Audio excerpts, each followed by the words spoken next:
Boa noite. A notícia entrevista hoje Gilberto Carvalho, que é o ministro-chefe da Secretaria-Geral da Presidência da República. A notícia tem 4 anos. O Gilberto Carvalho foi o primeiro entrevistado do programa em 19 de outubro de 2008 e veio uma segunda vez em março de 2011 e agora, pela terceira vez, participa do É Notícia desse programa aqui de Natal. Boa noite, Gilberto. Boa noite, Kennedy. É uma alegria muito grande te reencontrar aqui no programa. Estou à sua disposição e um abraço a todos os nossos telespectadores. Eu que agradeço, você deu sorte ao programa, foi o nosso primeiro entrevistado e sempre nos atende bem. Gilberto, eu queria começar falando com o senhor, ministro Gilberto Carvalho, sobre o mensalão, o julgamento do mensalão. O PT tem se queixado de que se tratou de um julgamento de exceção, de um ponto fora da curva, de um julgamento no qual prevaleceu a força da opinião pública e o ingrediente político falou mais alto do que o ingrediente jurídico. Qual que é a sua opinião sobre essa avaliação do PT? O senhor concorda com ela? Qual é a sua opinião sobre esse julgamento? Kennedy, eu concordo com a avaliação do PT, na medida em que a gente pensa da seguinte forma. Houve, de fato, um erro político, um erro ético muito grande da parte de integrantes do nosso partido. Não há que se negar. Agora, é um erro bastante semelhante na sua forma e na sua lógica ao erro muito claro na política brasileira, na atual estrutura da partidária e eleitoral, sobretudo brasileira, em que você usa o Caixa 2, em que você paga para outros partidos, paga a campanha de outros partidos para que eles estejam na sua campanha, na sua aliança, tá certo? E nós não negamos esse tipo de erro. O problema mas não é mais grave do que um erro, porque segundo o Supremo teve um desvio de dinheiro público para compra de apoio político. É a visão que o Supremo tem e ele julgou nesse sentido. Olha, né? Kennedy, eu quero manifestar como homem público, como ministro do governo da presidenta Dilma, evidentemente todo um respeito ao Supremo e todo o respeito às decisões do Supremo. Agora, me permite divergir do Supremo. E tenho muita clareza de que a história vai provar isso. Eu não tenho dúvida, porque eu vivi por dentro desses fatos, ainda que não tenha a proximidade com eles, e nós fomos sendo informados aos poucos, mas é evidente que nós fizemos a nossa pesquisa, nós fomos fundo, nós fizemos a nossa crítica interna aos nossos companheiros. Portanto, o que se trata, a meu juízo, é o seguinte: se fez uma narrativa, uma leitura daqueles fatos, com esse absurdo de dizer que o governo pagava para parlamentares votarem no governo. Quer dizer, pagar para Luizinho, pagar para Paulo Rocha, pagar para partidos que estavam na nossa base já há muito tempo. Não tem lógica. Não tem lógica. O grande erro, e não deixa de ser erro, foi que nós tínhamos dívidas de campanha, não se conseguiu os recursos necessários para arcar com a despesa das dívidas de campanha e de promessas para a campanha de 2004 e se recorreu a procedimentos inadequados, eu concordo com isso, para honrar estes compromissos. Mas o Caixa 2 do crime tem uma relação com o Marcos Valério, não é uma coisa que o PT, como um partido que era um defensor da ética, devia ter evitado? Eu não tenho dúvida nenhuma. O Caixa 2 é crime, foi um erro grave e como tal deveria ser punido. O problema é que se transpôs essa fronteira do chamado crime do Caixa 2 e se deu uma interpretação diferenciada. Por que só com o PT? Por que só nesse caso? Por que fazer o julgamento em pleno tempo de eleições municipais? Por que essas penas severas deste modo?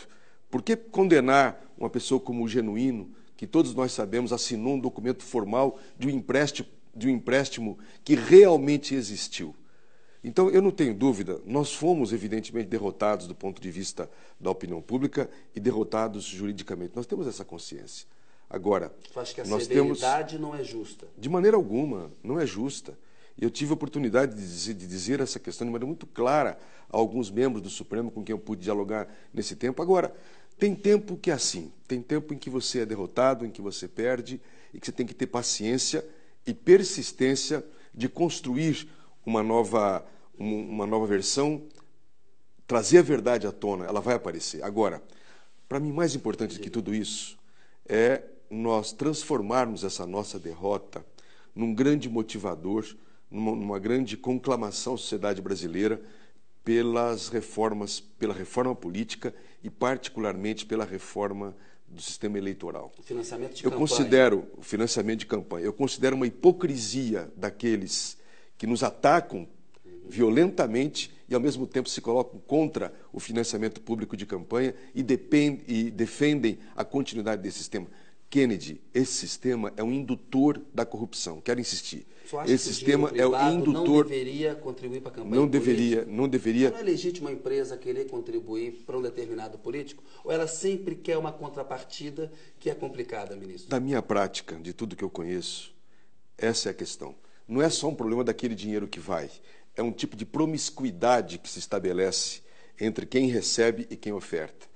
Eu converso muito com os empresários e sei do constrangimento que os empresários sérios passam em todo o tempo eleitoral quando são procurados para contribuir com uma campanha eleitoral. Privado, era a empresa que não pode dar, uma pessoa física, por exemplo, o cidadão, não, o João, quer contribuir para determinado político. É completamente diferente, é evidente. Esse eu acho que poderia haver. O meu problema é com a pessoa jurídica.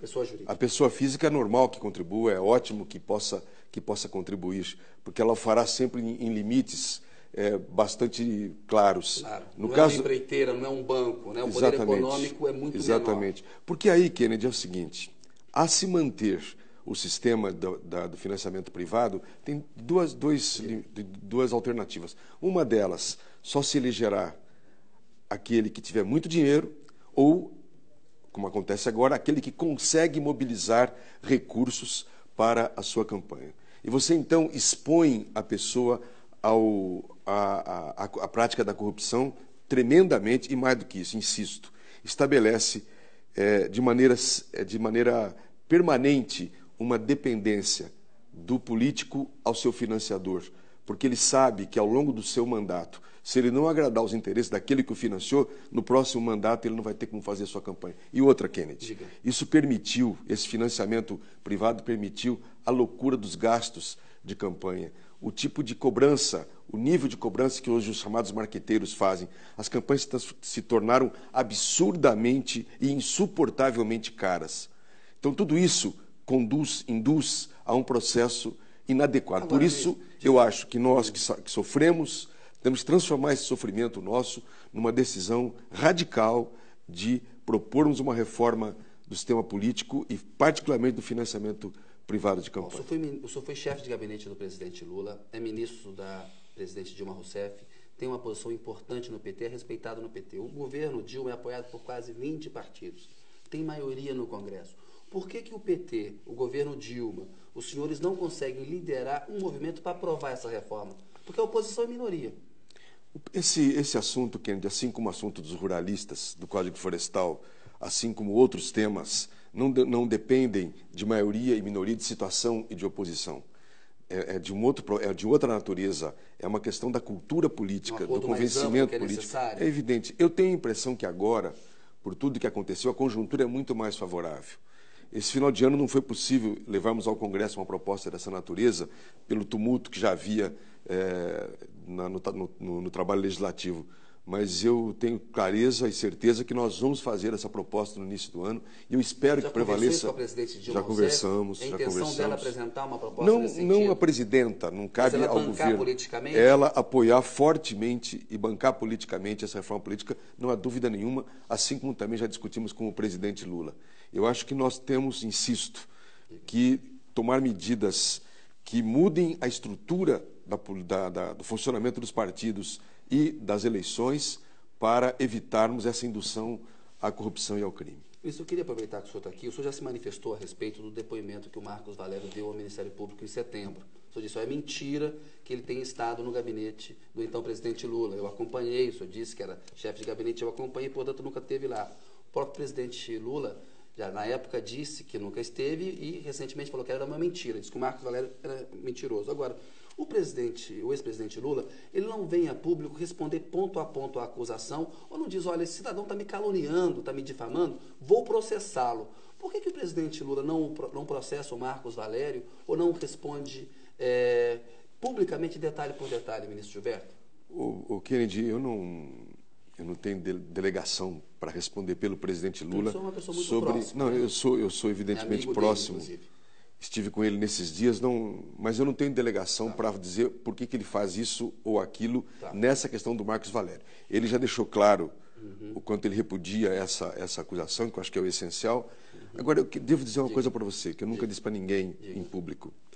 Durante meu trabalho com o presidente Lula, quando estourou o mensalão, chegou um dia e nós éramos atingidos por uma saraivada de notícias de todo lado, cada dia uma novidade. O presidente Lula me chamou um dia e falou: Gilbertinho, vai a São Paulo, conversa com o Delúbio, porque eu quero entender o que é que foi feito nessa história. Eu não estou entendendo que tipo de erro que foi cometido de tamanha monta para dar toda essa confusão. Eu peguei um avião, fui a São Paulo, tive uma longa conversa com o Delúbio no 3º andar do prédio do Diretório Nacional.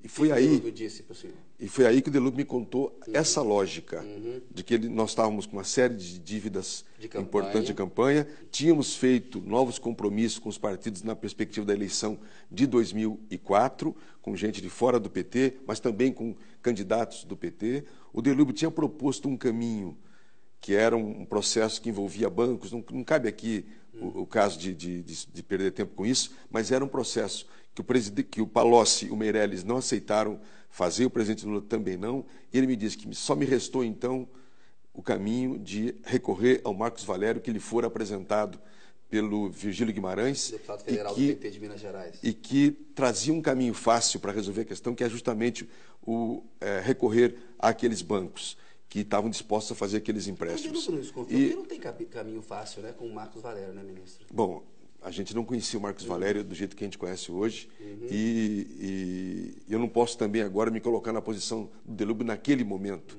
O que eu posso te dizer é que esse fato me dá a absoluta certeza de que o presidente Lula não fora consultado para nenhuma dessas questões. Ele estava aqui em Brasília tentando, com enorme dificuldade, iniciar o seu governo. Ele não foi consultado, não deu aval, não participou. Não participou. E a história do Marcos Valério, dele ter ido ao gabinete dele, é absurdamente um erro grotesco. Até na geografia interna do Palácio, quando ele fala que ele subia com o Zé Dirceu trabalhava no 4º andar e o Lula no gabinete presidencial. Uma sala no 2º andar para umas reuniões. Não existia. Você conhece o Planalto mais ou menos, mesmo antes do restauro. A sala que não havia... uma sala de reunião ministerial, né? Grande. Enfim. Exatamente. Então não.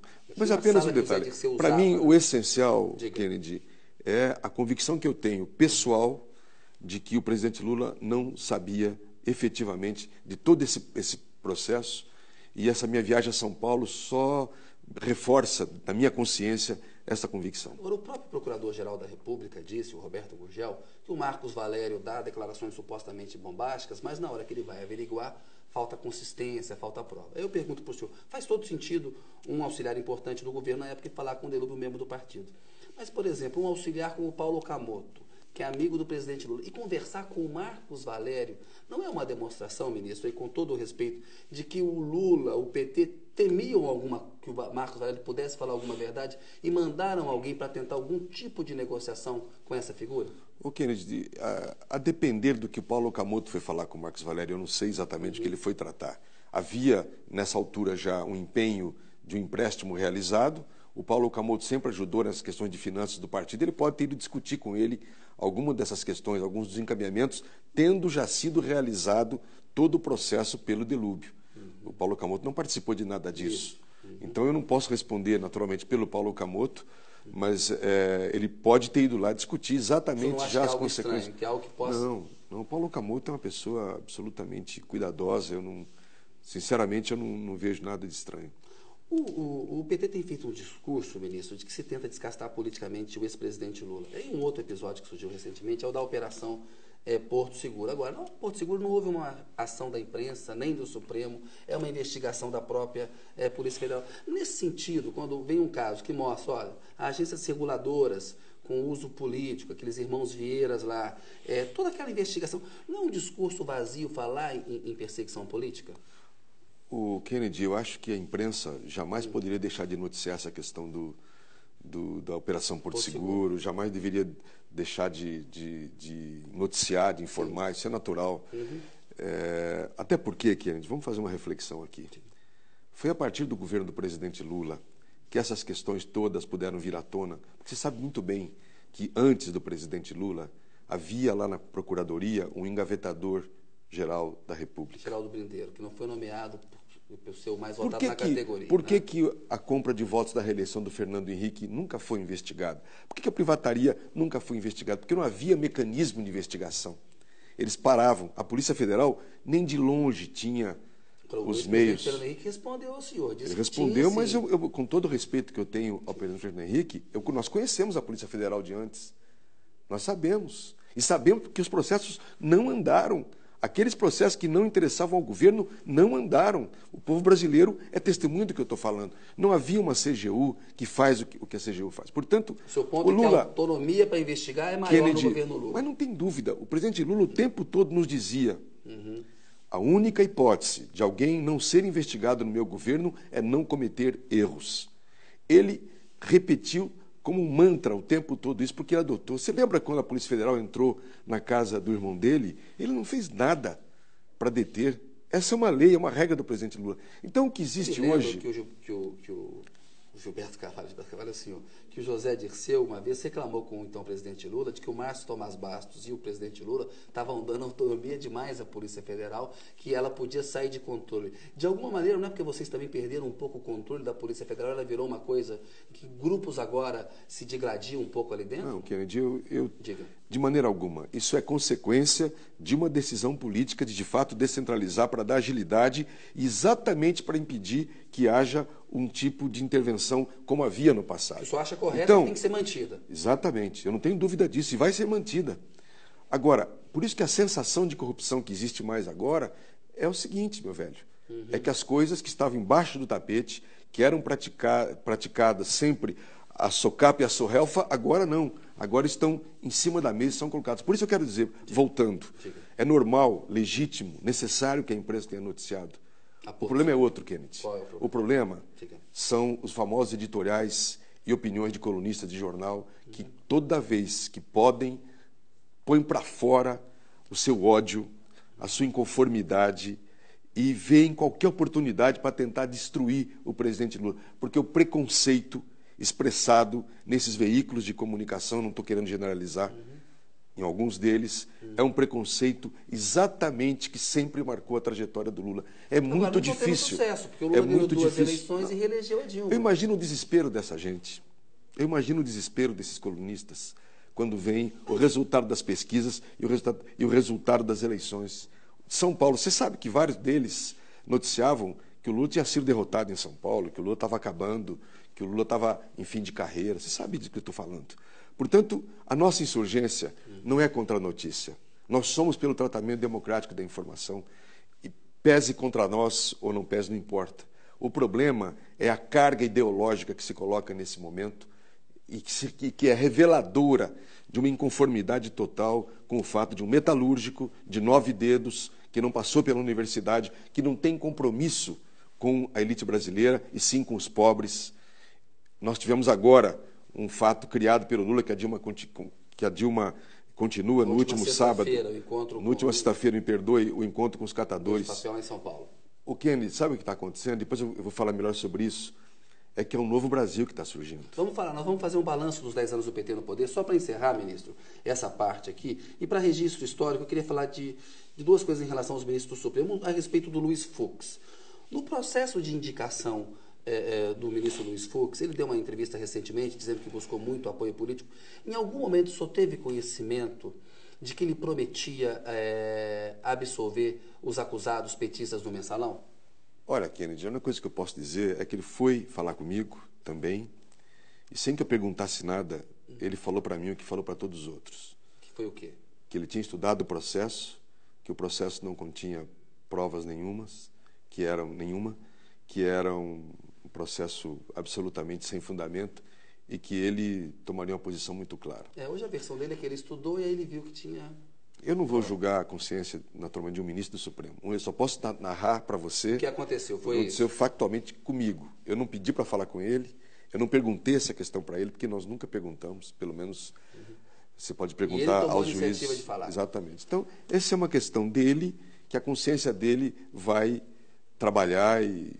Outra coisa para registro histórico, ministro Gilberto Carvalho. É verdade que numa cerimônia no Palácio do Planalto, ainda presidente do Supremo, o Carlos Aires Brito teria dito ao senhor e à presidente Dilma que ele faria uma diferenciação entre os réus petistas do Mensalão e os senhores que estavam ali no governo, dizendo, olha, eu tenho respeito por vocês, e que isso causou um mal-estar com o senhor e com a presidente Dilma Rousseff? Olha, na prática foi uma conversa comigo. Eu tive, ao longo desses anos, uma amizade muito grande com o ministro Aires Brito. Eu reconheço as posições dele muito importantes na questão dos direitos humanos, na defesa indígena. Tivemos na questão da adoção, tivemos uma grande confluência.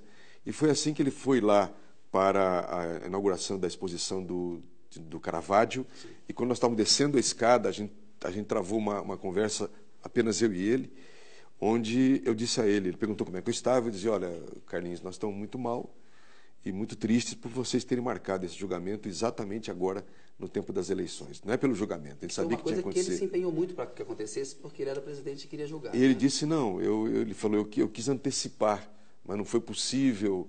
Eu falei, Carlos, você é o presidente da casa, você podia ter determinado. Né? Aí ele disse, mas fiquem tranquilos que nós sabemos separar aqueles que praticaram delito de vocês. Eu disse, Carlos, nós e a opinião pública não separamos isso. Essas pessoas, esses nossos amigos cometeram erros mesmo, mas não merecem esse tratamento que está sendo dado. Aí foi essa conversa, basicamente. Eu só quero salientar que eu mantenho pelo Carlos Aires Brito, não importa que agora não esteja mais no Supremo, o respeito, ainda que eu divirja profundamente da maneira como ele conduziu esse processo. Obrigado, ministro. Dá licença um minutinho. A notícia volta daqui a pouco com o Gilberto Carvalho.